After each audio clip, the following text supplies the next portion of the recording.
আসসালামু আলাইকুম। Those BD পক্ষ থেকে সবাইকে ওয়েলকাম জানাচ্ছি। আর আমি নতুন একটি ভিডিও দেখার জন্য, যেটা মা বোনদের নামাজের জন্য খুবই প্রয়োজন।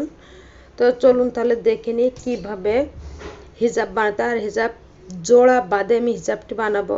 তো হিজাবটি অনেক বড় করতে হলে পিছনে কিন্তু জোড়া দিতে হয়, আমি সে জোড়া বাদে হিজাবটি বানাবো।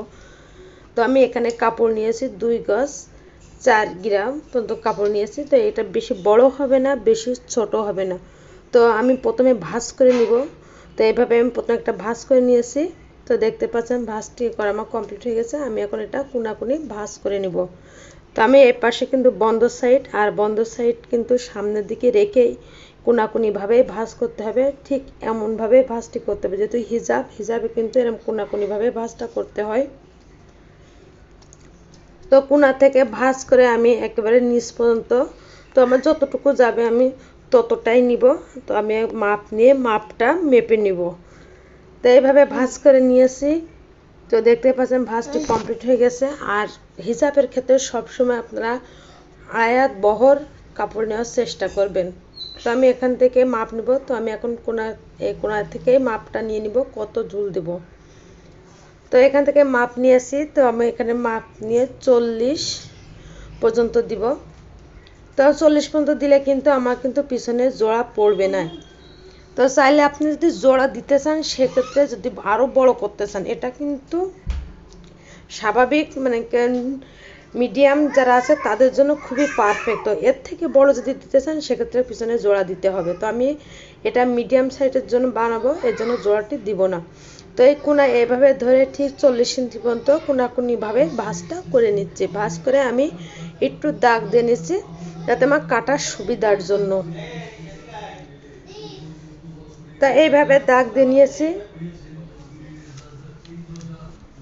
তো এবার পুরো কোনাটাই কিন্তু একইভাবে করতে হবে। আর হিজাব কিন্তু একেবারে সহজ, আপনি যদি এটা বানাতে চান খুব সহজে পেরে যাবেন। তবে ভিডিওটি প্রথম থেকে শেষ পর্যন্ত দেখবেন, তাহলে কিন্তু খুব সহজেই পেরে যাবেন। তো এইভাবে আমি দাগ দিয়ে নিচ্ছি, আর আমি চক দিয়ে দাগটা নিয়ে নেবো, যাতে কাটা সুবিধা ভালো হয়। তো দাগ দেওয়া আমার কমপ্লিট হয়ে গিয়েছে। এখন আমি এটা কাঁচি দিয়ে কেটে নিব। তো এইভাবে আমি দাগ দিয়ে নিয়েছি। তো আমার এখানে কিন্তু কোনো রকম জোড়া পড়বে না। তো আপনি যদি এর থেকে বড় চান, যে হিজাব আরও বড় প্রয়োজন, সেক্ষেত্রে কিন্তু অবশ্যই পিছনে জোড়া দিতে হবে।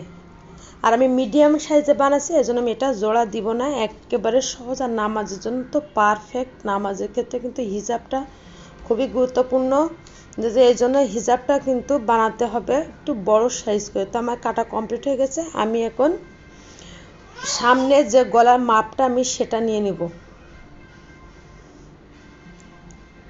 তো এই পাশে কিন্তু আমার খোলা সাইড থেকেই কিন্তু গলার মাপটা নিতে হবে। তো এখান থেকে কিন্তু গলার মাপটা নিতে হবে। তো আমি গলার মাপটা নিব এখানে 10 ইঞ্চি পর্যন্ত। তো এখান থেকে 10 ইঞ্চি বাদ দিয়ে তারপর আমার সেলাইটা করতে হবে। তো প্রথমে আমি কিন্তু সামনের পাটটা জয়েন করে নিব, এই জন্য 10 ইঞ্চি বাদ দিয়ে কিন্তু জয়েনটা করে নিব।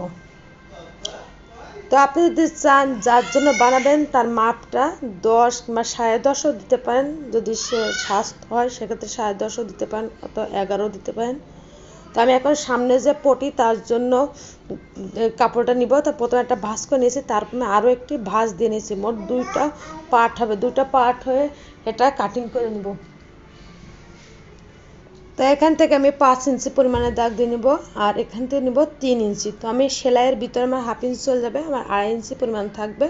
আমি একবারে 3 ইঞ্চি পরিমাণে দাগ দিয়ে এটা কাটিং করে নিব। তো আমি এখন এটা কাঁচি দিয়ে কেটে নিব। তো চাইলে আপনি যদি 3 ইঞ্চি দিতে পারেন, আমি এখানে 2.5 ইঞ্চি দেবো। 2.5 ইঞ্চি দিলেও হবে, 3 ইঞ্চি দিলেও হবে। তো আমি এখানে একটু কোনা মতো করে চিহ্ন করে নেব, যাতে আমার সেলাই করার সময় সুবিধা হয় সেলাই করতে। তো আমার সামনের পটিটাও কিন্তু আমার কমপ্লিট হয়ে গেছে। তো আমি এখন এটা সেলাই করে দেখাবো কিভাবে হিজাব সেলাই করতে হয়। তো প্রথমে যে 10 ইঞ্চি পরিমাণ আমি রেখেছিলাম, সেখানে কিন্তু আমি একটা চিহ্ন দিয়ে রেখেছিলাম কেটে। তো আমি এখন সেলাই করে নিচ্ছি।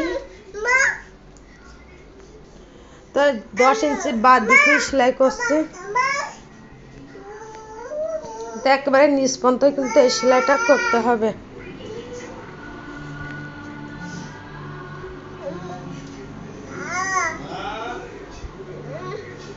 তো এইভাবে সেলাইটা করে নিচ্ছে। সেলাই কিন্তু আপনি চাইলে এখানে 2টা করে সেলাই দিতে পারেন। আমি এখানে 2টা সেলাই দিয়েছি। 2টা সেলাই দিলে কিন্তু আর সেলাই খুলে যাওয়ার সম্ভাবনা থাকে না। আমি এখন এটা জয়েন করে নেব সামনের পটিতে। তো এইভাবে উল্টা পাশ ধরে কিন্তু জয়েনটা করে নিতে হবে। আর এখানে আমি কিন্তু প্রথমে অর্ধেক যে কেটে রেখেছিলাম আমি অর্ধেকটা সেলাই করে নিব, তাহলে আমার সেলাই করতে সুবিধা হবে আর কোনোটা লম্বা কিংবা বেঁকা কোনোটা হওয়ার সম্ভাবনা থাকবে না।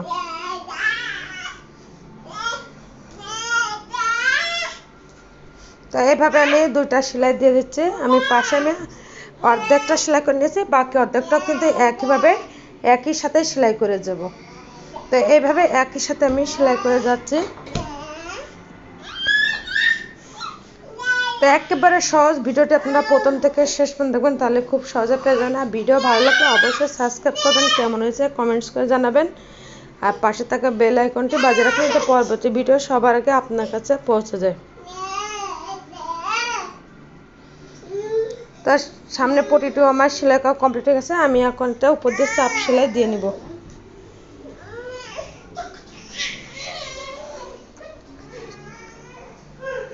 তো এখন সোজা করে কিন্তু সামনে চাপ সেলাইটা দিয়ে নিব।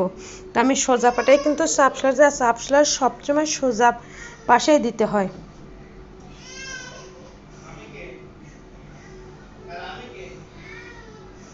তো এইভাবে চাপ সেলাইটা দিয়ে নিচ্ছে। তো আপনারা কিন্তু চাপ সেলাইটা দেবেন। চাপ সেলাই দিলে কিন্তু সামনে মাথার উপরে যে পটিটা ওটা কিন্তু মানে বসে থাকে, চেপে থাকে, একেবারে ফিটিং হয়। এর জন্য চাপ সেলাইটা অবশ্যই দিবেন। চাপ সেলাইটা দিলে কিন্তু খুবই ভালো হয়।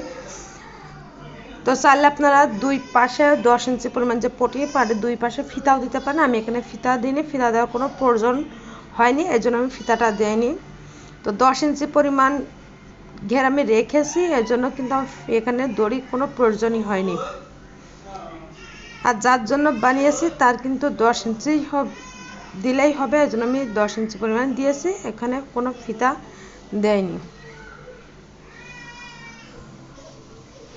তো এভাবে আমার সেলাই করা হয়ে গেছে। আমি এখন নিচে যে ঘের রাউন্ডটা আমি এখন সেলাই করে নিব।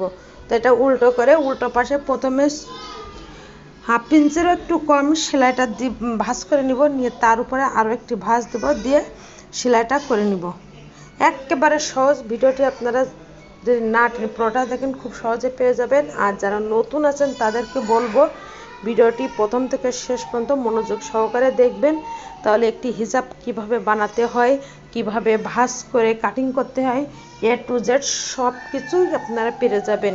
যারা নতুন আছেন তারাও কিন্তু খুবই সহজ। আর আমি সহজ ভিডিও দিয়ে থাকি যাতে খুব সহজে আপনারা শিখতে পারেন, বাসাতে বানিয়েও নিতে পারেন। তো যারা বিটি পক্ষের সদস্য যারা আছেন তারা তো জানেন আমি সহজ ভিডিও দিয়ে থাকি। ততক্ষণ আমার থাকেন, সবাইকে অসংখ্য ধন্যবাদ। সবাই ভালো থাকবেন। আল্লাহ হাফেজ।